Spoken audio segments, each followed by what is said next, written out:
हरिओम। स्वागत है आप सभी का गीता ज्ञान चर्चा में। हम अध्याय 7 पर हैं और आज श्लोक 19 से प्रारंभ करते हैं। भगवान कह रहे हैं कि अनेक जन्मों के अंत में जो ज्ञानवान मेरी शरण आकर सब कुछ वासुदेव ही है, इस प्रकार मुझको भजता है, वह महात्मा अत्यंत दुर्लभ है। भगवान कह रहे हैं कि अनेक जन्मों के अंत में जो ज्ञानवान मेरी शरण आकर सब कुछ वासुदेव ही है ऐसा भजता है। अब ये जो ज्ञानी भक्त की बात भगवान कहते चले आए, और इससे पहले भी भगवान ने कहा कि 4 प्रकार के भक्त हैं जो मुझे भक्ते हैं। तो वो एक पहले प्रकार के भक्त हैं जो धन के लिए, पदार्थों के लिए भगवान को भजते हैं। दूसरे प्रकार के भक्त हैं शारीरिक कष्टों को दूर करने के लिए भगवान को भजते हैं। तीसरे प्रकार के जो है वो जिज्ञासु होते हैं, और एक चौथे प्रकार के होते हैं जो ज्ञानी होते हैं, जिसको भगवान ने कहा है कि वो मेरा अत्यंत प्रिय होता है, क्योंकि मैं उसको बहुत ही प्रिय होता हूं। तो उसी की ही बात भगवान आगे करते आ रहे हैं, और भगवान कह रहे हैं कि वो जो ज्ञानी भक्त है वो ऐसा नहीं कि एकदम हम कोई ज्ञानी भक्त हो जाए, वो ज्ञान की ऊंची पराकाष्ठा पर पहुंच जाए, अर्थात साधना की ऊंची स्थिति को प्राप्त कर ले। अनेक जन्मों की तपस्या, की साधना, की भक्ति, अनेक जन्मों में लगातार और लगातार केवल जब परमात्मा की तरफ हमारा रुझान होता है, तो एक समय ऐसा आता है कि हम परमात्मा को पूरी तरह से अपने अंतरतम में अनुभव करना प्रारंभ कर देते हैं। ये साधना अनेक जन्मों की है, क्योंकि भगवान इससे पहले योग भ्रष्ट कहते आए हैं कि जिन्होंने इस जन्म में साधना की है लेकिन मुक्ति को प्राप्त नहीं हुए, कैवल्य की उस ऊंची अवस्था को प्राप्त नहीं हुए, और शरीर शांत हो गया, नया जन्म में फिर वहां से आगे की यात्रा प्रारंभ होगी। यदि वहां पर भी वो मुक्ति की यात्रा जो थी वो मुक्ति तक पहुंचा दी उसने, तो फिर ठीक है, नहीं तो फिर अगले जन्म में साधना प्रारंभ होगी। अर्थात लगातार हर जन्म में साधक अभ्यास करता चला जाएगा, और एक समय ऐसा आएगा कि वो भगवान में लीन हो जाएगा। अब यहां पर यह बात समझने की है, यदि हम कहें कि हमारी तो इस जन्म में यात्रा का प्रारंभ हुआ है, अब न जाने कितने जन्मों में जाकर उस ऊंची अवस्था को हम पाएंगे। एक ये नजरिया हो सकता है। एक दूसरा नजरिया हो सकता है कि अभी तक न जाने कितने जन्मों से हम परमात्मा की आराधना में, साधना में, तपस्या में रहे हैं, और वैसे भी तो आप उनमें से ही तो हैं जो प्रातःकाल इस ज्ञान चर्चा में शामिल है। अंदर से क्यों रुचि पैदा हुई? क्यों ना सबकी रुचि पैदा हो जाए।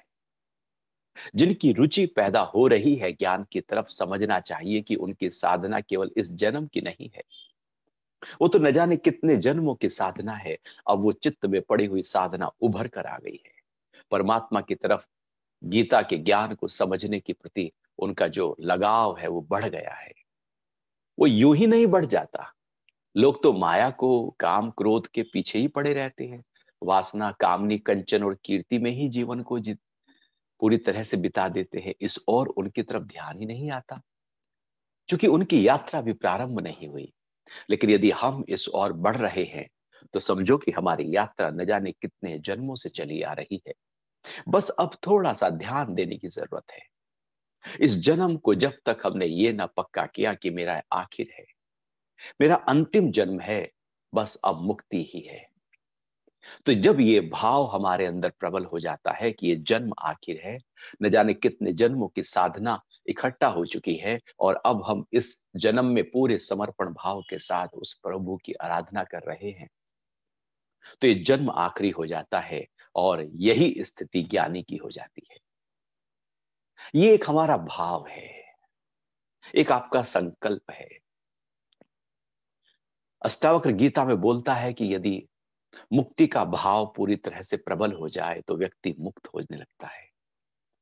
बंधन का भाव प्रबल हो जाए तो बंधने लगता है।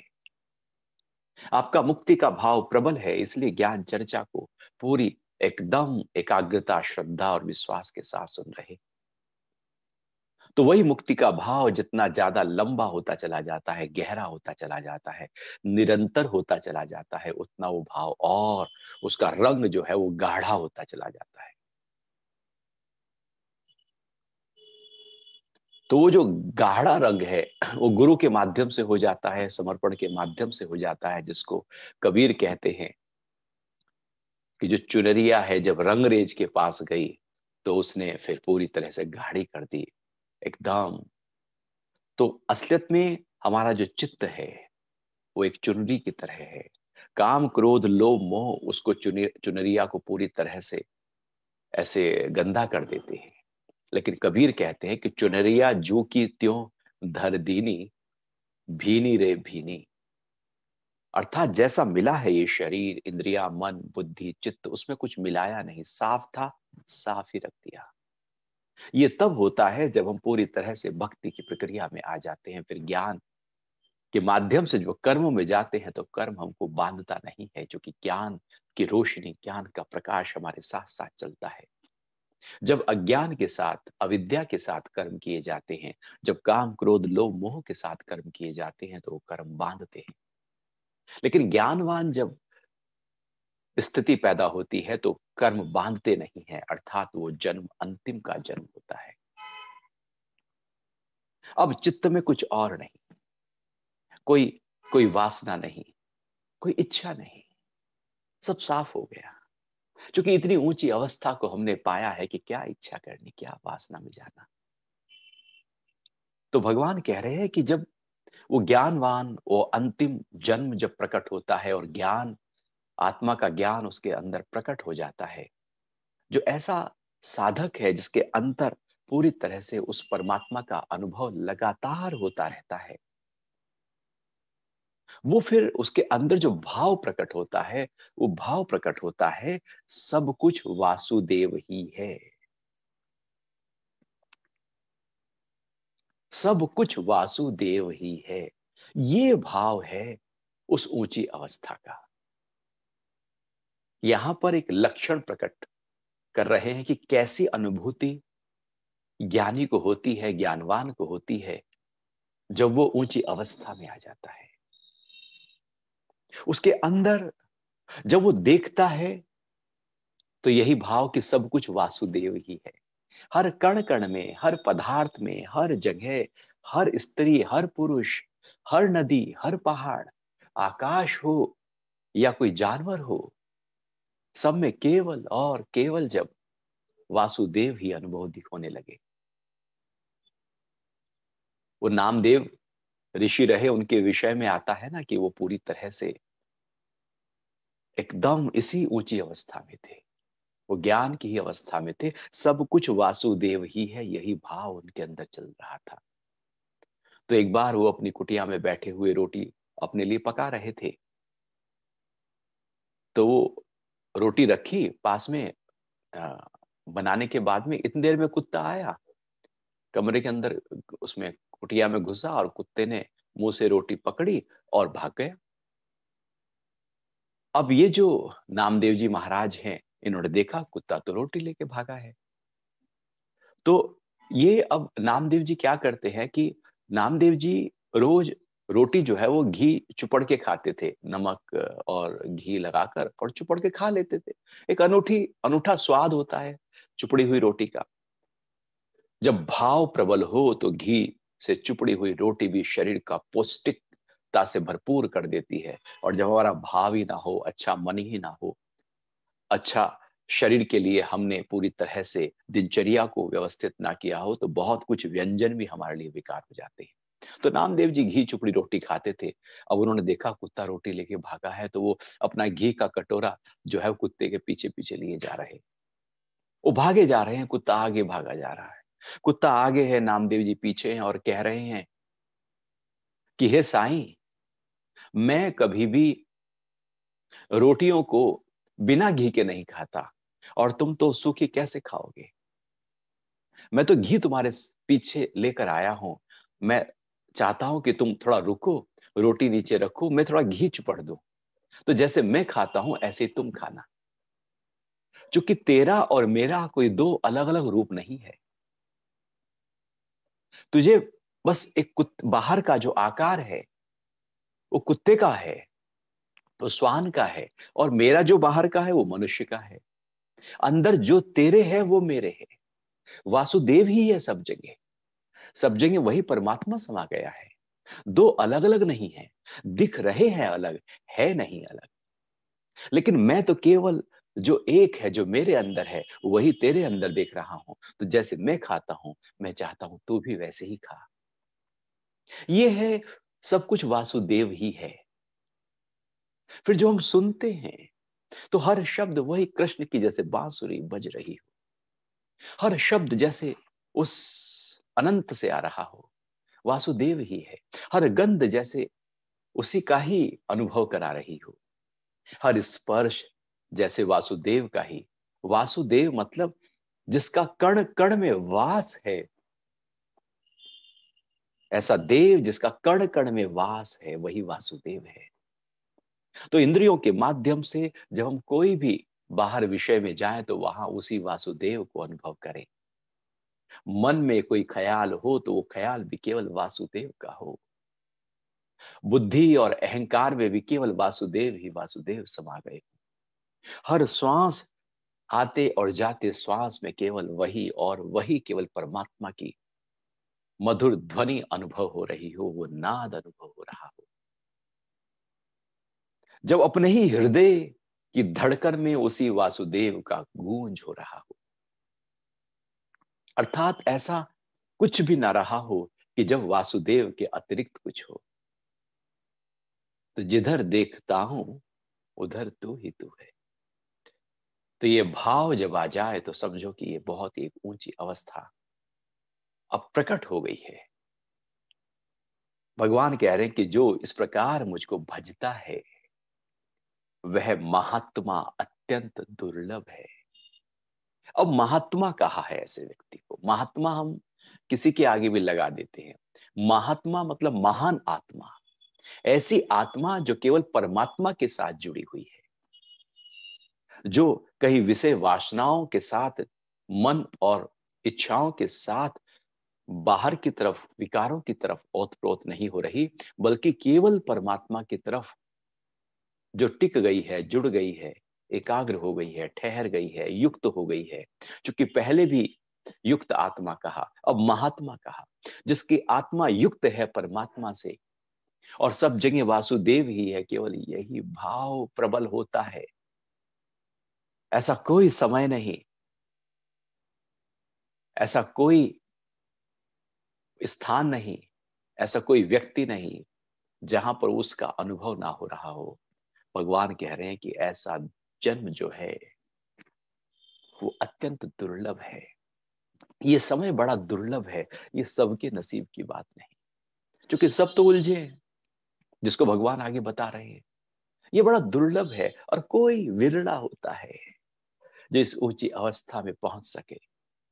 और यदि आप ये पक्का करो कि वो विरले हम ही हैं, हम ही हैं जो उस परमात्मा को लगातार अनुभव कर रहे हैं, तो दुर्लभ जन्म हमारा हो गया।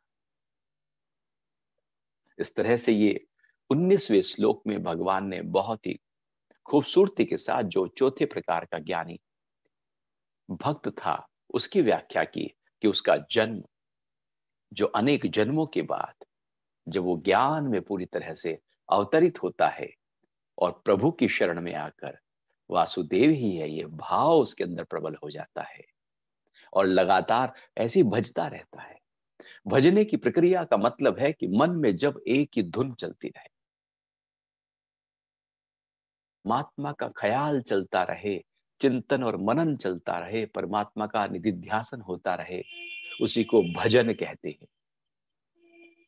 भजन का मतलब ऐसा नहीं कि कोई भी गाना हमने गुनगुना लिया, वो भजन हो गया। यदि मन के अंतर तम में परमात्मा विराजे है, बुद्धि के स्तर पर परमात्मा विराजे है, अहंकार के स्तर पर परमात्मा विराजे हैं, अब केवल परमात्मा ही परमात्मा मेरे पूरे व्यक्तित्व में छा गए हैं, उस उसको भजन कहते हैं।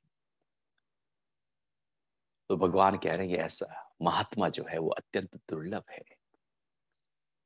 फिर आगे भगवान 7वें अध्याय के 20वें श्लोक में अब एक दूसरे पक्ष की बात करते हैं। कह रहे हैं कि उन उन भोगों की कामनाओं से जिनका ज्ञान हरा जा चुका है,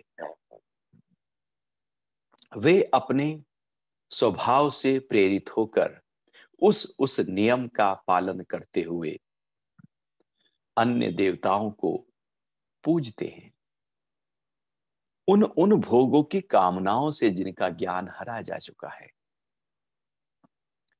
ज्ञान सबके अंदर है, क्योंकि आत्मा तो सबके अंदर है। जो है ही पहले से, उसको बाहर से कैसे लाएंगे? जैसे आपका एक शरीर है, आपका एक चेहरा है, अब ये आपका ही है, इसको कहां से लाओगे आप? आप जो भी लाओगे उसके ऊपर लगाओगे, वो झूठा हो जाएगा, वो मुखौटा हो जाएगा, वो आपका नहीं रहेगा, वो रियलिटी नहीं है, वो सत्य नहीं है, वो झूठ है। वही माया है कि जो था उसके ऊपर कुछ और मुखौटा लगा दिया। तो आपको अपना चेहरा कहीं से लाना नहीं है, आपका चेहरा आपके साथ ही है। आप जो लाओगे वो पराया होगा। तो ऐसे ही आत्मा, ऐसे ही ज्ञान आपके साथ ही है। आप जो बाहर से लाए वो अज्ञान था। जो भी कुछ बाहर से हमने इकट्ठा किया वो सब अज्ञान है।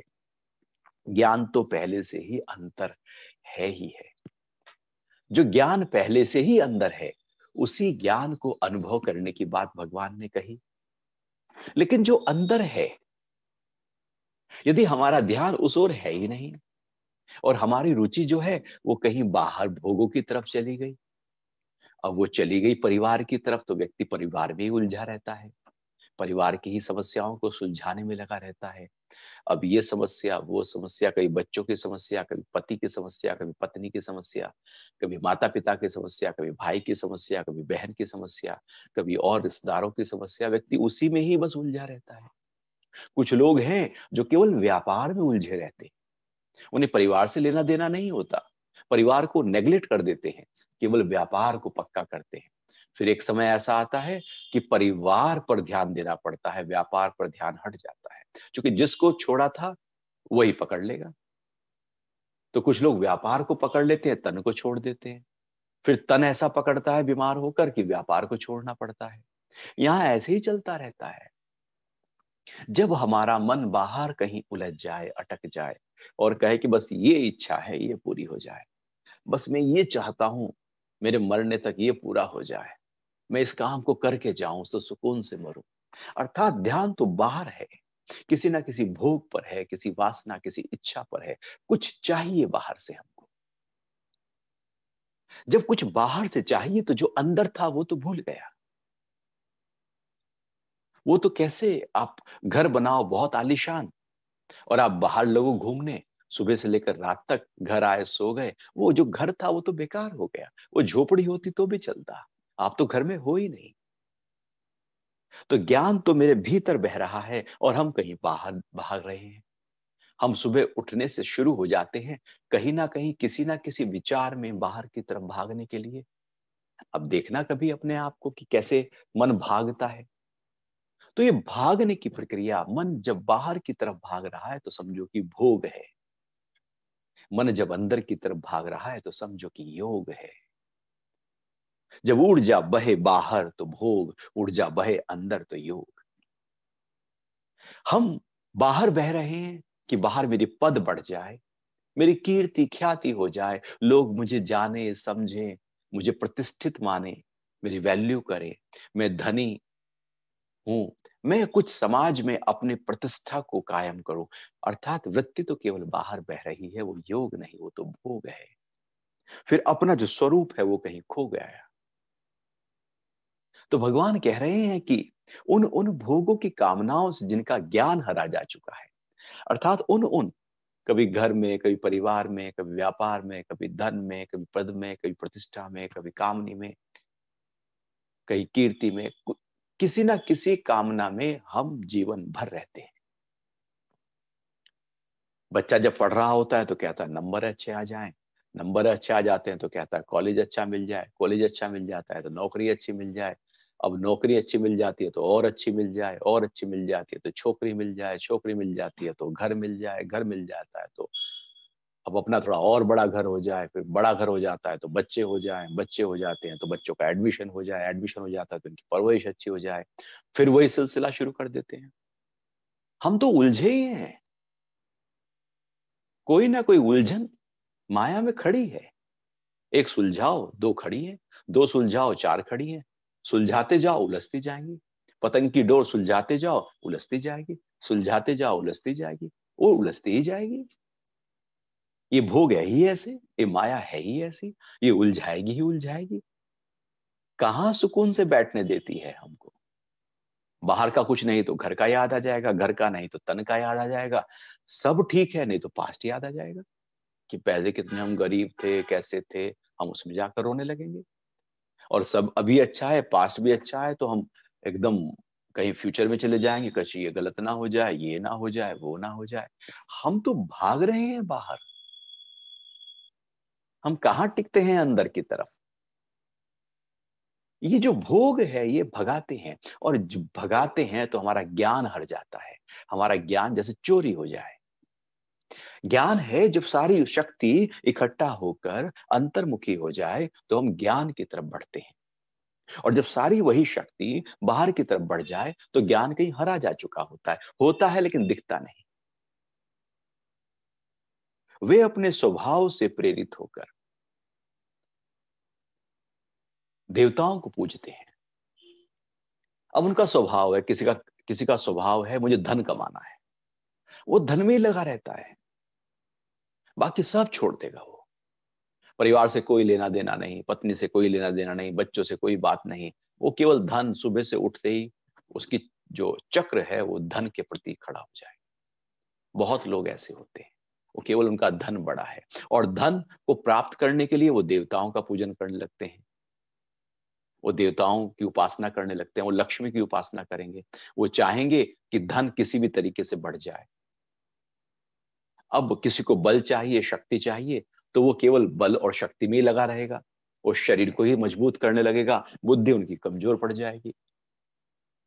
कोई कहीं, कोई परिवार में लगा रहता है तो वो व्यापार पर ध्यान नहीं दे पाता, कोई कहीं है, कोई कहीं है, कोई कुछ चाह रहा है, कोई कुछ चाह रहा है।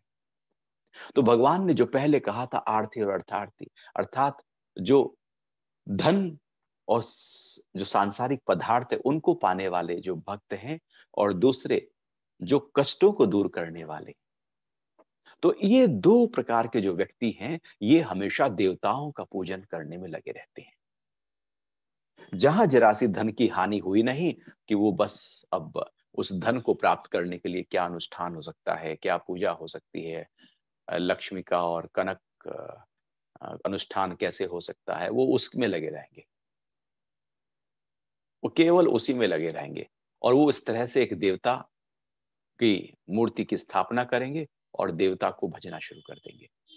किसी को शक्ति चाहिए तो हनुमान जी को भजना शुरू करेगा, विद्या चाहिए तो सरस्वती माँ को पूजेंगे, किसी को ज्ञान चाहिए तो भगवान कृष्ण को पूजेंगे, मर्यादा चाहिए तो भगवान राम को पूजेंगे, अध्यात्म चाहिए ऊंचे स्तर पर तो शिव को पूजेंगे, शक्ति चाहिए तो शक्ति की आराधना करेंगे, कुंडली को जगाना है तो पार्वती की आराधना करेंगे। वो अलग अलग देवताओं को पूजना शुरू कर देते हैं, जैसे जैसी इच्छा होती है वैसे वैसे देवताओं का पूजन व्यक्ति अपने हिसाब से करना शुरू कर देता है। अब भगवान ने देखो कितना बड़ी प्यार से बात कही कि वो देवताओं को पूज रहे हैं, वो मुझे नहीं पूज रहे। और जो देवता को पूज रहा है इसका मतलब है कि उसे तो मैं चाहिए ही नहीं, वो तो केवल और केवल ये चाहता है कि उसकी जो इच्छाएं हैं, उसके जो भोग पदार्थ हैं वो पूरे हो जाएं। जैसे एक छोटा बच्चा है, अब वो उसे एक चॉकलेट चाहिए तो वो किससे कहेगा? वो मम्मी का पल्लू पकड़ेगा और कहेगा मम्मी मम्मी चॉकलेट। मम्मी ने कहा नहीं नहीं अभी नहीं, नहीं मम्मी चॉकलेट। वो बार बार आकर पल्लू पकड़ेगा, मम्मी भी कहेगी चलो एक बार चॉकलेट दिलवाई देते हैं, तो एक बार चॉकलेट दिलवा दी। अब उसे लगा कि ये चॉकलेट यहाँ से मिल सकती है, वो बार बार पल्लू पकड़ के खींचना शुरू करेगा। बच्चों की जब तोतली भाषा होती है तो समझो कि कुछ मांग रहा है, बड़े प्यार से वो मांगने लगते हैं, और जहां लगता है कि पूरा हो रहा है वहां वो उसका पूजन करने लगते हैं। यदि पापा खूब पैसे दे रहा है तो पापा के भक्त हो जाएंगे, मम्मी ध्यान दे रही है तो मम्मी के भक्त हो जाएंगे, पापा डांट रहे हैं तो मम्मी के भक्त हो जाएंगे, मम्मी डांट रही है तो पापा के भक्त हो जाएंगे। अर्थात वो कहीं और जाने लगेंगे जहां पर इच्छाएं पूरी हो रही हैं। ऐसे ही जब व्यक्ति बड़ा हो जाता है और बाहर कोई नहीं मिलता तो कहता अब देवता को पूजूंगा और वहां से मांगूंगा। जैसे बच्चा माँ बाप से मांगना चाहता है, ऐसे ही बड़े होकर व्यक्ति अब देवता से मांगना चाहता है, और हम फिर देवता के शरण में जाते हैं और उनका पूजन, उनकी आराधना भरपूर करते हैं।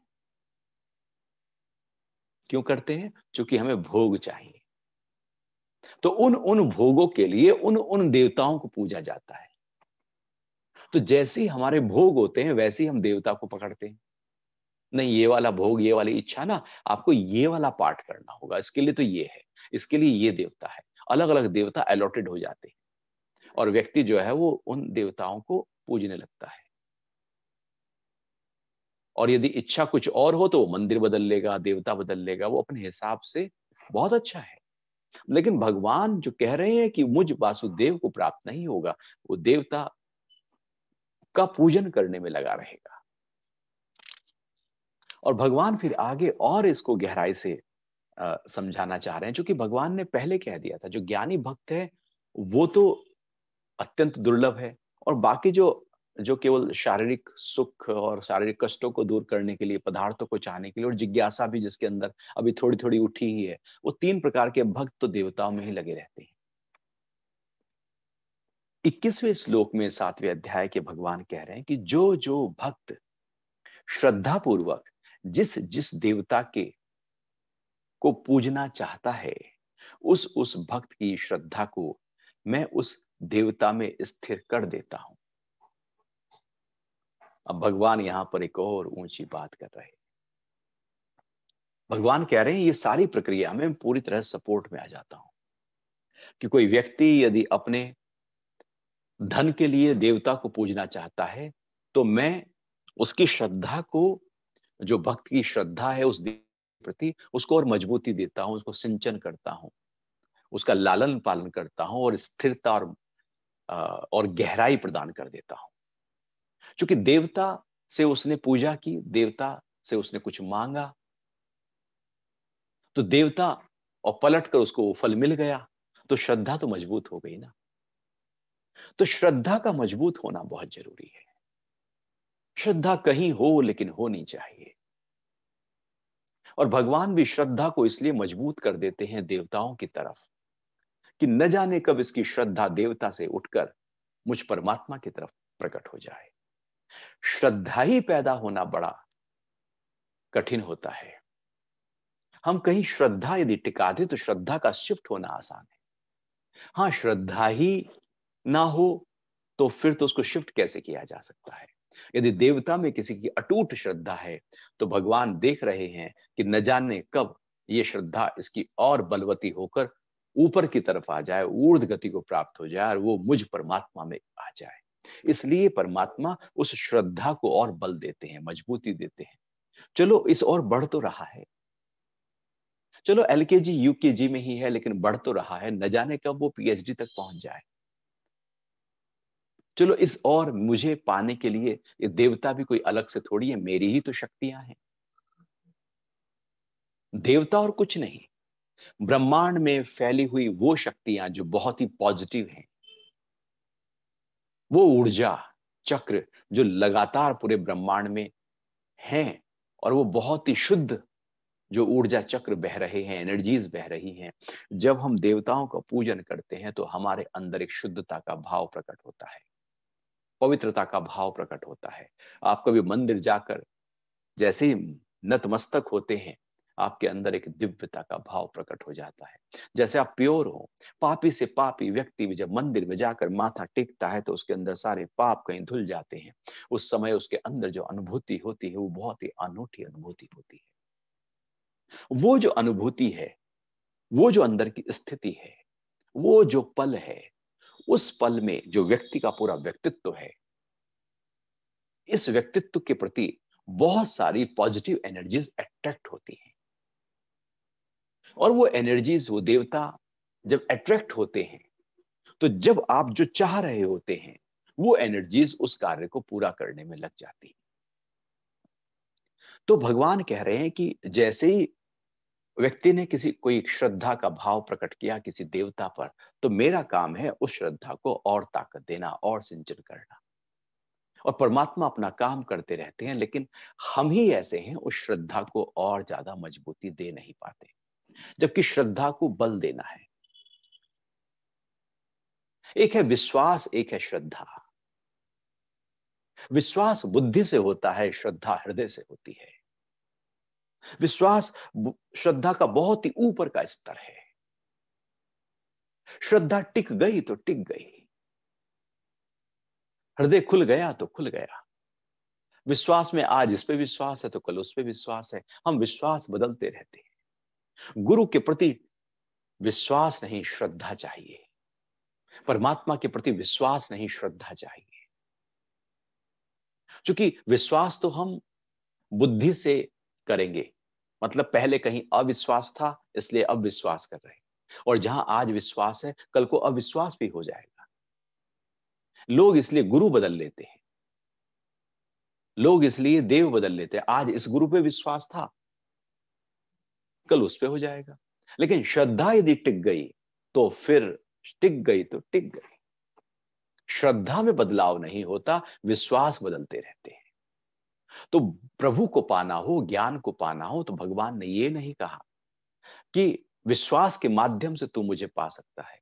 भगवान ने पहले भी कहा श्रद्धावानम लभते ज्ञानम, श्रद्धा से ही ज्ञान को प्राप्त कर सकते हैं। अब फिर श्रद्धा की ही बात कर रहे हैं। विश्वास तो बुद्धि के स्तर पर बहुत ही स्थूल स्तर है, जो हर व्यक्ति कर सकता है। विश्वास तो बहुत एक छिचला चीज है, लेकिन है। जैसे छलनी होती है, उसमें छेद बहुत सारे हैं, लेकिन कहीं ना कहीं थोड़ा सा पानी वहां रुकने की संभावनाएं होती है। विश्वास कुछ ऐसे ही होता है, लेकिन श्रद्धा पूरी तरह से जिसमें छेद ही ना हो, ऐसा तल बन जाता है। तो चूंकि जो श्रद्धा है वो हृदय से गहराइयों से प्रकट होती है, विश्वास ऊपर के स्तर से प्रकट होता है। विश्वास मान्यताओं के आधार पर होता है, और लोग विश्वास कर रहे हैं तो मैं भी विश्वास कर रहा हूं। लेकिन श्रद्धा व्यक्तिगत होती है, जो अंदर से उपजती है, उभरती है। तो भगवान कह रहे हैं कि यदि श्रद्धा किसी की उपजी, विश्वास है देवता पर, तो उस विश्वास को मैं ताकत नहीं देने वाला। मैं केवल श्रद्धा को ताकत दूंगा जो हृदय से उपजी है। यदि हृदय से श्रद्धा किसी देवता में प्रकट हो गई, तो भगवान कह रहे हैं मैं उसमें और अच्छी तरह से चार चांद लगाऊंगा, क्योंकि वो धीरे धीरे धीरे धीरे वही श्रद्धा बलवती होती चली जाएगी, और न जाने कब वो मेरी तरफ आ जाए। भगवान कितने देखो दयालु हैं, कृपालु हैं, कितना ध्यान रख रहे हैं कि ये थोड़ा सा तो मेरी तरफ आए, ये थोड़ा आए, मैं पूरा आ रहा हूं। ये मेरी तरफ ध्यान भी नहीं दे रहा है, मैं तब भी इसके लिए लगा हुआ हूं। और परमात्मा हमारे पूरे जीवन को व्यवस्था देने के लिए लगातार लगातार हमारे सहयोग में रहते हैं। हमारा ही ध्यान उनकी तरफ नहीं होता, वो तो अपना ध्यान पूरी तरह से हमारी तरफ लगा ही रहे होते हैं। तो जब उस दिव्यता को पता लगता है कि ये श्रद्धा टिकी है, अर्थात अंदर एक वृत्ति पैदा हुई है, और वो जो वृत्ति है, वो जो श्रद्धा है, जब वो अंदर पैदा हुई है, तो वो ऊर्ध्व गति कब कर जाए कुछ कहा नहीं जा सकता। व्यक्ति को एक जॉब मिली है, जॉब कब और बेहतर और बेहतर हो जाए कुछ कहा नहीं जा सकता। और जो भी ना हो तो वो फिर मतलब कहीं ना कहीं तो उसको काम करने की जो तरीका है, जो क्षमता है, वो पूरी तरह से डेवलप हुई है, और वो और कभी ना कभी बढ़ती चली जाएगी। तो वो जो बढ़ती चली जाएगी, भगवान कह रहे हैं कि उसी श्रद्धा को मैं और बलवती और ताकत और मजबूती देता हूं। फिर आगे भगवान ने और इसी क्रम में, इसी सीक्वेंस में बात कर रहे हैं और कह रहे हैं कि 7वें अध्याय के 22वें श्लोक में, वह श्रद्धा से युक्त होकर उस देवता की आराधना करता है, और उस देवता से वह मेरे द्वारा ही विधान किए हुए उन इच्छित भोगों को निसंदेह प्राप्त करता है। परमात्मा को पाना हो तो भोग नहीं चाहिए। परमात्मा को पाना हो तो यदि भोग अंदर चल रहे हैं तो परमात्मा नहीं मिलेगा। योग में जुड़ना हो तो भोग से उठना पड़ेगा। लेकिन आपको यदि भोग में पूरी तरह से उतरना है, भोगों को पाना है, उसमें पूरी तरह से अपने आप को रखना है और जो भी आप चाहते हैं, इच्छाएं, वासनाएं, उनको पूरा करना है, तो भगवान ने कहा कि तुम देवताओं का पूजन करो। अर्थात जो भोग में है उनके लिए देवता है, जो योग में है उनके लिए परमात्मा है। इसलिए अधिकतर हम देवताओं को पूजते हैं, साकार को पूजते हैं, निराकार को तो हम पूजते ही नहीं। जब हम भगवान से कुछ मांग रहे हैं तो समझो कि हम परमात्मा से नहीं मांग रहे, हम देवता से मांग रहे हैं। देवता अर्थात एक एनर्जी। तो भगवान यहां पर कह रहे हैं कि वह श्रद्धा युक्त होकर उस देवता की आराधना करता है। तो पूरी श्रद्धा व्यक्ति की बलवती हुई, मजबूत हुई, अब वो कहीं पर किसी देवता में जाकर पूरी तरह से एक मूर्ति के साथ में जाकर या अपने ही अंतरतम में एक मूर्ति बनाकर अब उसकी आराधना, उसकी पूजा करना शुरू करता है। लगातार उसको ध्याता है, उसका मनन करता है, उसका चिंतन करता है, उसका अनुष्ठान करता है, उसका मंत्र जाप करता है, उसके प्रति नतमस्तक होता है, उसकी आराधना करता है और जितने भी विधान भक्ति योग में हो सकते हैं वो सब उस देवता के लिए करना शुरू कर देता है, क्योंकि श्रद्धा उसके अंदर बलवती हो गई। और वो केवल इसलिए इतना तामझाम कर रहा है क्योंकि उसे कुछ चाहिए। हम परमात्मा को ही पा लेने के लिए थोड़ी करते हैं, हम तो उनसे कुछ पाने के लिए करते हैं। तो भगवान कह रहे हैं बहुत अच्छा है, लेकिन उसको समझ लो। यहां उसको और अच्छी तरह से खोलकर बता रहे हैं और कह रहे हैं कि और उस देवता से वह मेरे द्वारा ही विधान किए हुए उन इच्छित भोगों को निसंदेह प्राप्त कर लेता है। अब परमात्मा कह रहा है कि मेरे द्वारा विधान किए हुए, और व्यक्ति देवता का पूजन कर रहा है। अब देवता का जब पूजन कर रहा है तो पूरी तरह से उसके अंदर दिव्यता प्रकट हो गई। अब दिव्यता प्रकट हो गई तो आसपास जो प्रकृति में जो दिव्य एनर्जीज हैं वो अट्रैक्ट होने लगी। और वो जो अट्रैक्ट होने लगी और हम कुछ अब चाह रहे हैं तो वो एनर्जीज हमारे सपोर्ट में आ जाती है।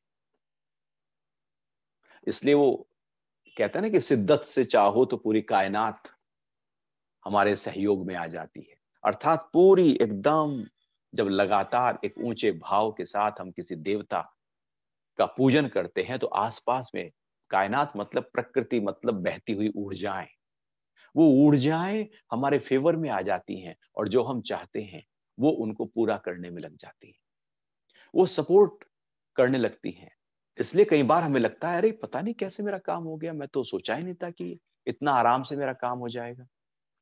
एकदम लॉटरी लग गई, कैसे हो गया? एकदम शरीर ठीक हो गया, कैसे हो गया? नौकरी एकदम लग गई, प्रमोशन भी एकदम हो गया, मैंने तो चाहा ही नहीं। क्योंकि हमने कुछ और किया, हमने उस देवता की पूजा की, प्रार्थना की और वो दिव्य एनर्जीज जो हैं वो हमारी इच्छाओं को पूरा करने में लगी। लेकिन भगवान कह रहे हैं कि मेरे द्वारा विधान किए हुए।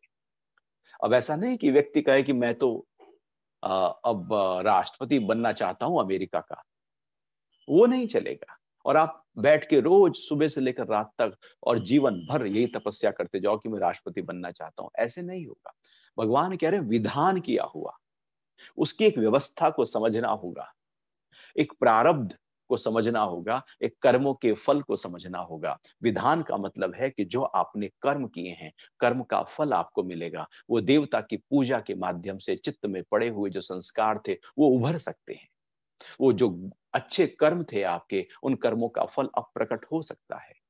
या अब जब हम पूजा करते हैं भगवान की और कुछ पाने के लिए, तो जिसके माध्यम से पाया जाता है उस कार्य को पूरी तरह से निष्ठा के साथ करने लगते हैं, एकाग्रता के साथ करने लगते हैं। जबकि वो एकाग्रता के साथ, इतनी कर्मठता के साथ वो कर्म किया जा रहा है कि वो फल प्रकट होगा ही होगा। केवल पूजा या आराधना करने से बात नहीं बनेगी, बल्कि उसके लिए कर्मठता चाहिए, उसके लिए वैसा कर्म करना पड़ेगा। भगवान कह रहे हैं विधान, वो जो विधान है, जो अभी कर्म किया जा रहा है, एक तो वो विधान। हाँ, ये हो सकता है कि हमने अभी कर्म किया और उसका फल अभी प्रकट हो जाए। ये वो देवता कर सकते हैं, ये वो ऊर्जा कर सकती है कि आपको तुरंत फल दे दे। कई बार ऐसा होता है कि वो आपने कर्म किया, उसका कर्म का फल ही नहीं आ रहा है। आप किए जा रहे हो, फल ही नहीं आ रहा है। बहुत मेहनत कर ली, कुछ फल ही नहीं आ रहा है। एक व्यापार बदला, दूसरा बदला, तीसरा बदला, कहीं रिजल्ट्स ही नहीं आ रहे। वो रिजल्ट्स बाद में आएंगे, अभी नहीं आ रहे। लेकिन वो जो देवता की आराधना की है, वहां वो सपोर्ट हो सकता है कि फल तुरंत आने लगे। क्योंकि अब एनर्जी सपोर्ट में आ गई, चूंकि अब पूरी तरह से हमारा जो एकाग्रता है वो और मजबूती के साथ हो गई। तो जो बाहर कर्म किए जा रहे हैं उनके फल, और जो अंदर चित्त में पड़े हुए हैं उनके फल भी उभर कर आ सकते हैं। तो दोनों स्थितियों से पुराने कर्मों के फल उभर कर आ सकते हैं, या अभी जो किए जा रहे हैं कर्म वो एकदम मिल सकते हैं। इसलिए हर व्यक्ति कहीं ना कहीं जुड़ा होता है। वो कोई अल्लाह के माध्यम से मांग रहा है, कोई जीसस के माध्यम से मांग रहा है, कोई नानक जी के माध्यम से, कोई कहीं ना कहीं जुड़कर उनसे मांग रहा है। और फिर अपने जैसी वो मांग जुड़ता है तो वहीं पर वो अपने कर्मों को शुद्ध करने लगता है, कर्मठ करने लगता है, और उसके फल उसके सामने प्रकट हो जाते हैं। तो भगवान कह रहे हैं जो मेरे द्वारा विधान किया हुआ है वही फल मिलेगा, ऐसा नहीं कि जो विधान नहीं है।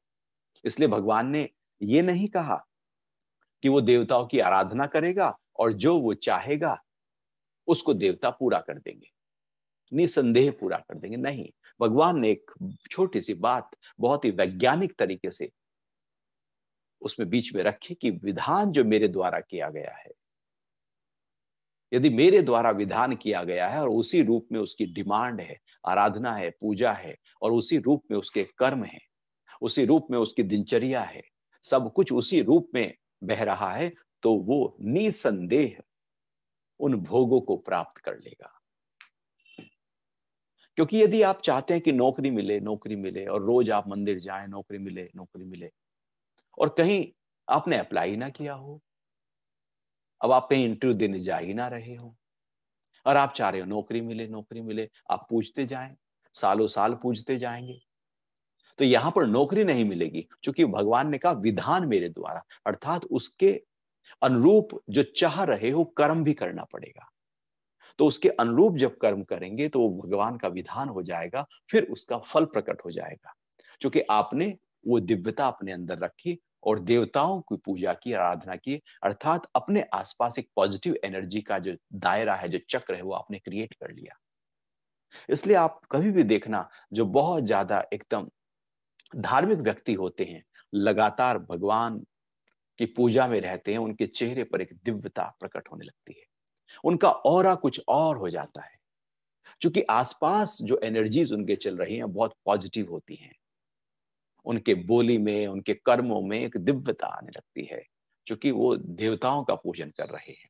और फिर श्रद्धा भगवान ने देवताओं में टिकाई है, और फिर एक समय ऐसा आता है कि वो श्रद्धा वो परमात्मा की तरफ, वो जो अभी धन की पाने के लिए भगवान को पूज रहा था, वो जो कष्ट निवारण के लिए पूज रहा था, वो जिज्ञासु बन के पूज रहा था, वही भक्त अब ज्ञानी हो जाएगा। वो कोई अलग से नहीं होने वाला, वही होने वाला है। तो वही भक्त न जाने कब ज्ञानी हो जाए, इसलिए भगवान ने श्रद्धा को ताकत देने की बात कही।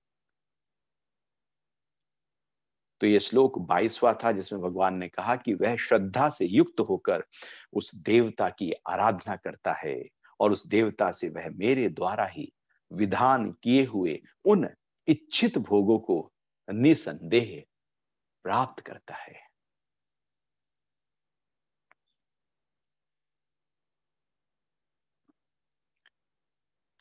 अभी आगे और इसी क्रम में भगवान चर्चा कर रहे हैं, लेकिन इस बीच आपके कोई प्रश्न उठ रहे हो तो उन पे बात कर सकते हैं।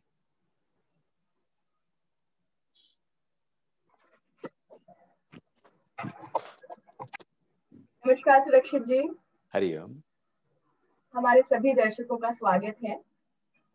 आज का जो अध्याय के जिन श्लोकों पे हमने बात करी, वाकई गुरुजी लोगों में कई तरीके के कंफ्यूजन पैदा हो जाते हैं कि भगवान से हम मांग रहे हैं, हमें नहीं मिल रहे हैं, लेकिन जैसा कि आपने बताया कि सिर्फ मांगते रहोगे, कर्म नहीं करोगे तो कैसे मिलेगा। इसी से जुड़े हुए कुछ हमारे दर्शकों के सवाल आए हैं। पहला सवाल मैं लेना चाहूंगी। हमारे दर्शक पूछते हैं, क्या भगवान से बार बार अपने लिए कुछ मांगना गलत है? नहीं, भगवान से बार बार मांगना गलत नहीं है। लेकिन मांग रहे हो लेकिन उसके लिए कर्म नहीं किया तो भगवान भी कैसे देगा। आप जाओ, रोज जाओ भगवान के मंदिर में और कहो हे भगवान नौकरी लगवा दो, नौकरी लगवा दो। अब इंटरव्यू देने आप जाओ ना, कहीं अप्लाई आपने किया नहीं, तो मांगना तो बेकार है। मांगो, उसके लिए कर्मठता भी आप, तो मांगना बुरा नहीं, लेकिन ये भी देखो कि कब तक मांगते रहोगे। आखिर कभी तो मांग को खत्म करना ही होगा, कभी तो उस मांग से ऊपर उठना ही होगा। मांग ऐसे ही है कि जैसे एक भिखारी हमसे मांग रहा है भीख, हम जाकर भगवान से मांग रहे हैं। तो एक व्यक्ति था ना, तो ऐसे ही गरीब सा था, संत था, तो उसे पता लगा कि एक राजा सुबह को अरदास करने के बाद में सबको जो भी आता है सबको कुछ ना कुछ देते हैं, जो चाहिए देते हैं। तो पहुंचा राजा के पास में, सुबह ही पहुंच गया, और राजा ने कह रखा था जो भी आए उसको अंदर आने देना। तो उसने कहा कि मुझे राजा साहब से मिलना है। कि राजा साहब तो अभी अरदास कर रहे हैं, वो उधर सामने। तो उसने देखा राजा साहब बैठे हुए भगवान से कुछ। तो राजा जब उठकर आए और कहा कि बोलो क्या चाहिए, तो उस व्यक्ति ने कहा कि आप ये क्या कर रहे थे। किने में अल्लाह ताला से, भगवान से मांग रहा था, परमात्मा से मांग रहा था कि हे परमात्मा मेरी झोलियों को पूरी तरह से भर दे। तो व्यक्ति बोलता है फिर मैं उसी से मांग लूंगा ना, फिर मैं तुमसे क्यों मांगू। जो तुमको दे रहा है वो मुझको भी दे सकता है। तो हम परमात्मा से जरूर मांगे, लेकिन क्या मांग रहे हैं ये महत्वपूर्ण है। परमात्मा से परमात्मा को ही मांग रहे हैं, परमात्मा से शांति, परमात्मा से मुक्ति, परमात्मा से आनंद, परमात्मा से उल्लास, स्फूर्ति, स्वास्थ्य, परमात्मा से दिव्यता, जीवन की जीवंतता मांग रहे हैं, या परमात्मा से कह रहे हैं भगवान मेरी नौकरी थोड़ी सी और इंप्रूवमेंट करा दो ना, इस बार रिसेशन चल रहा है कहीं नौकरी ना चली जाए। भगवान वो बच्चे ना मेरे से वो बात नहीं करते, भगवान थोड़ा सा बातचीत करवा दो ना। भगवान वो झगड़ा हो रहा है ना पत्नी से, तो आजकल मनमुटाव ज्यादा चल रहा है, वो मनमुटाव दूर करा दो ना। भगवान थोड़ा सा, वो कुछ ना कुछ, हम कुछ ना कुछ अपनी गाथाएं गाते रहते हैं, हम कभी उससे बाहर ही नहीं आ पाते, इसलिए समस्याएं खड़ी रहती हैं। आखिर कब तक हम इन्हीं समस्याओं को बड़ा कर देंगे। समस्याएं हमने बड़ा की हैं। आप परमात्मा को ही भज लो, आप समाधान प्रकट कर लो अंदर, समस्याएं अपना आप निकलने लगेगी। आप छोटी छोटी, वो भिखारी एक एक रुपया मांगेगा, वो एक एक ही रुपया मांग रहा है। आप सोचो यदि वो 1 रुपए की जगह वो 1 लाख की बात करे, तो 1 रुपया तो बहुत छोटा हो गया ना। ऐसे ही है कि हम भगवान से कुछ कुछ अपने पदार्थों को मांग रहे हैं, लेकिन परमात्मा को ही मांग लें जिससे सब कुछ है, तो वो कितना असीम शांति, आनंद, और परमात्मा पूरी लाइफ को पूरी तरह से व्यवस्थित कर देंगे। वो सब सेट हो जाएगा, अपने आप सेट हो जाएगा, क्योंकि बुद्धि में एकदम खुलापन, विस्तार आ जाएगा। और जब बुद्धि खुलकर प्रकट होती है तो जो भी आप काम कर रहे होते हैं वहां पर आप आगे बढ़ने लगते हैं। इसलिए हम उस ज्ञानी भक्त, जो चौथा भक्त है, जो अत्यंत दुर्लभ है, वहां तक पहुंच ही नहीं पाते, क्योंकि हम तो धन और कष्टों को ही दूर करने में लगे रहते हैं। तो परमात्मा से जरूर मांगो, लेकिन कभी परमात्मा को भी मांगना, कभी परमात्मा को भी चाहना, कभी ये भाव भी रखना कि सब कुछ वासुदेव ही है। क्या मांगू, कुछ टिकता नहीं है, सब जाता रहता है। बहुत कुछ मांग के देखा है, कुछ टिका नहीं, चला गया। फिर ऐसा मांगो जो हमेशा के लिए टिक जाए।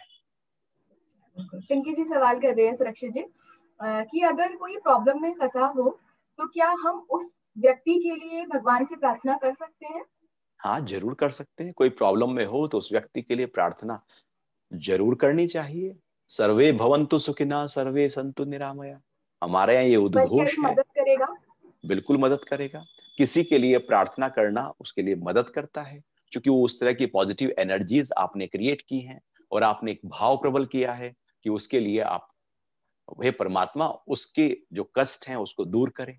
तो वो जो एनर्जीज हैं, जिसको भगवान ने कहा आप जो भी कुछ मांग रहे हैं निसंदेह मैं उसको पूरा करने में लग जाऊंगा, लेकिन वो विधान होना चाहिए। यदि वो ठीक होना है तो वो ठीक हो जाएगा, यदि उसके कष्ट का निवारण होना है विधान के अनुरूप तो कष्ट का निवारण होगा। लेकिन यदि विधान में वो नहीं आता तो फिर वहां पर जो मांगना है वो बेकार हो जाएगा, क्योंकि विधान वहां नहीं है। लेकिन हमें कैसे पता कि विधान क्या है और क्या नहीं? बिल्कुल बिल्कुल। इसलिए हम तो अपनी ओर से पूरी एकदम दिव्यता और पवित्रता के साथ में किसी के दुख को दूर करने के लिए, और फिर किसी के लिए क्यों, जब मांग ही रहे हैं तो सबके लिए क्यों ना मांगो, क्यों ना वो दायरा बड़ा कर दो। हम कहे कि नहीं उस व्यक्ति के लिए, क्यों ना ये भाव करो कि सब के लिए, तो सब में तो उसका भी परमात्मा खुद ब खुद ख्याल कर ही देंगे। तो किसी विशेष के लिए ना करके यदि सब के लिए करोगे तो एक और ऊंची अवस्था होगी। आप किसी विशेष के लिए भी कर सकते हो, अपने विशेष के लिए भी कर सकते हो, और सबके लिए भी कर सकते हो। ये हमारे स्तर है कि हम चेतना के किस ऊंचे स्तर पर जा रहे। तो आप यदि किसी के लिए, किसी के कष्ट निवारण के लिए कुछ प्रार्थना करते हैं तो जरूर फलवती होती है। और बलराम जी से बात यह है, हाँ, दूसरी बात यह है कि फलवती, क्योंकि आप तो अंदर से शांत हो गए ना, जी। उनके लिए आपके अंदर जो हलचल थी प्रार्थना के माध्यम से आप शांत हो गए। बिल्कुल। बलराम जी सवाल पूछ रहे हैं, तो क्या भगवान कर्म विधान की बात केवल सांसारिक भोगों के लिए ही कर रहे हैं, क्योंकि भगवान को पाने के लिए तो सच्ची भक्ति के अलावा कुछ और करने की आवश्यकता ही नहीं है, ऐसा भगवान पहले कह चुके हैं। तो भगवान एक है कर्म विधान। कर्म विधान है कि आपने कर्म किया आपको फल मिलेगा, जैसा किया वैसा मिलेगा, फल आएगा ही आएगा। हर कर्म का फल आता है। हो सकता है इस जन्म में नहीं तो अगले जन्म में। आपका बोया है, आपका ही, आप ही काटेंगे, कोई और नहीं काटेगा। बोया है यदि बबूल तो आम नहीं आएगा। गलत कर्म गलत प्रकार के फल देंगे। ये विधान है, ये कर्म सिद्धांत है। इसमें भगवान किसी भी तरह से बीच में नहीं आते। जो आपने कर्म किया फल आपका है। परमात्मा के प्रति जैसे ही हम ध्यान लेकर जाते हैं तो हमारी दिव्यता, हमारा मन और मनमना भाव होकर परमात्मा की तरफ लगने लगता है। अब जो नए कर्म हैं वो काफी हद तक हम बचने लगते हैं और कर्म योग में आ जाते हैं। अब नए कर्मों का फल मिलना बंद हो जाता है, चूंकि हम परमात्मा की तरफ एकदम निस्वार्थ भाव से, निष्काम भाव से, निरअहंकार भाव से आ गए। लेकिन जो पास्ट के जो प्रारब्ध है उसको भोगना ही पड़ेगा। परमात्मा उस, वो जो हमने कर्म किया था उसका फल जो हमें भोगना है उसको खत्म नहीं करने वाले। वो जो अलॉटेड हो गए हैं, जो प्रकट होने वाले हैं, वो होंगे ही होंगे। आप अपनी अपनी साधना के माध्यम से वो जो फल प्रकट हो रहा है उसके प्रति साक्षी हो सकते हैं कि दुख आया तो दुख आप पर कुछ असर नहीं किया, वो आया और चला गया। सुख आया, उसने आप पर कोई असर नहीं किया, वो सुख आया और चला गया। वो आए और जाए, साधना से हम ऐसे साक्षी होकर रह सकते हैं। तो फिर आने वाले कर्म के फल से और कर्म नहीं बनता। तो इस प्रकार से परमात्मा का ये विधान है। लेकिन परमात्मा को पाना हो तो परमात्मा मेरे भीतर विराजमान है। बस जितना अंतरतम में आप जाते चले जाएंगे, स्व को अनुभव करते चले जाएंगे, उतना ज्यादा उस परमात्मा के, उस दिव्यता के जो मेरे ही भीतर अंग संग है, सबसे नजदीक वही है लेकिन सबसे दूर वही हो जाता है। जैसे सिर पे लगा हो चश्मा और ढूंढ रहे हो कहां पर है, कहां पर है चश्मा, वो सबसे दूर हो गया। था बिल्कुल नजदीक लेकिन याद नहीं था। याद नहीं था, हाथ में ही मोबाइल लेकर ढूंढा जा रहा है, मोबाइल कहाँ है, मोबाइल कहाँ है, जेब में पड़ा है मोबाइल और सारे में ढूंढ रहे, नजदीक होते हुए भी ढूंढ रहे हैं। ऐसी परमात्मा सबसे नजदीक है लेकिन यदि हम बाहर ढूंढ रहे हैं तो वो कभी नहीं मिलेगा। तो परमात्मा को पाने के लिए केवल भक्ति और केवल ज्ञान सहित भक्ति का जब हम निरंतर साधन करते हैं तो वो मिल जाता है। अगला सवाल है, मनीषा जी पूछ रही है, गुरुजी कभी कभी सब कुछ होते सही होते हुए भी मन में चिंता घिर जाती है, इस स्थिति से कैसे बचा जाए? चिंता इसलिए घिरती है चूंकि शुक्राना नहीं है। सब कुछ है,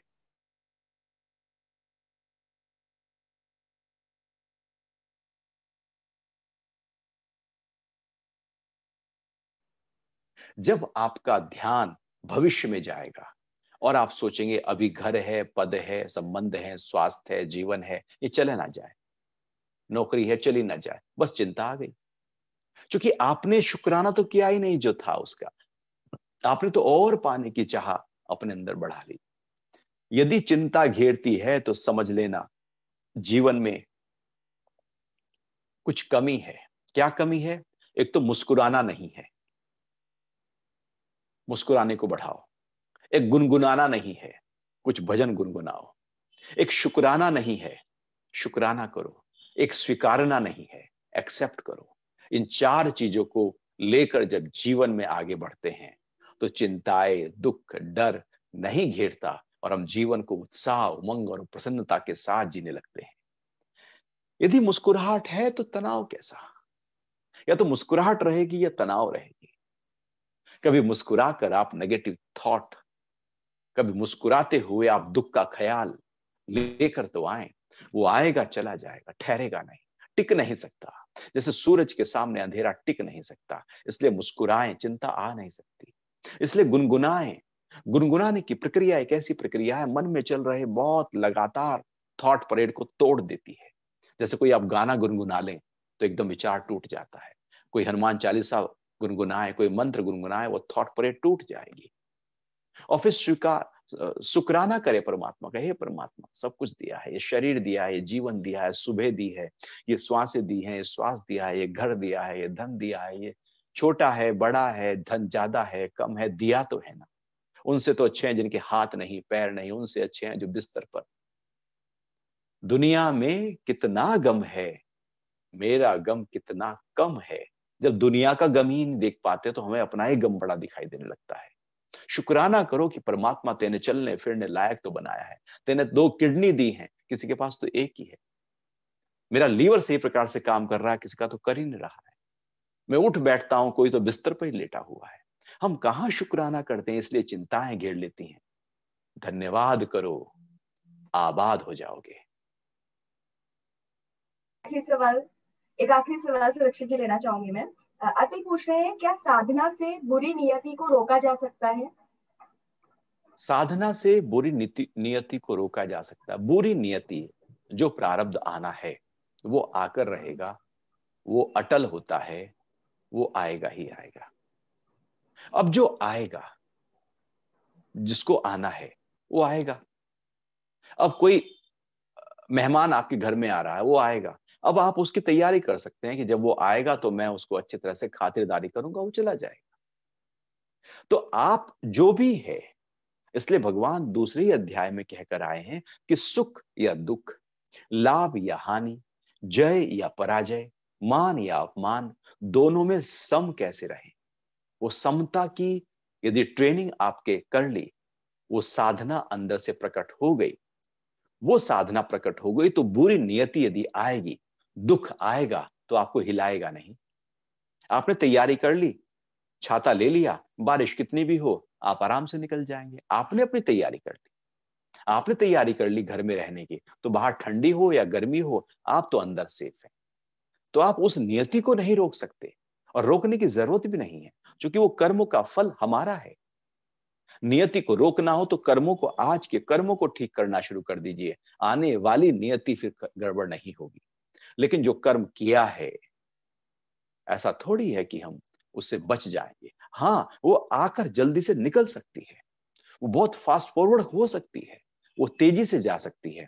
क्योंकि कोई जीवन में दुख आता है तो मन उसको पकड़ लेता है, और मन पकड़ के उसके लंबे समय तक उसके बारे में चिंतन करता रहता। आया था दुख वो जाने के लिए, हमने उसे पकड़ लिया।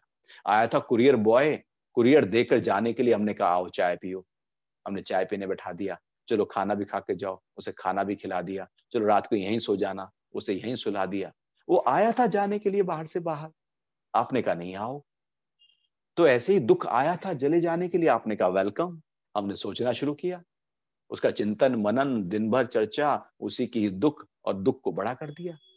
सब कुछ आता है चले जाने के लिए, यहाँ कुछ ठहरता नहीं है। बुरे से बुरे कर्मों का फल भी आएगा, चला जाएगा।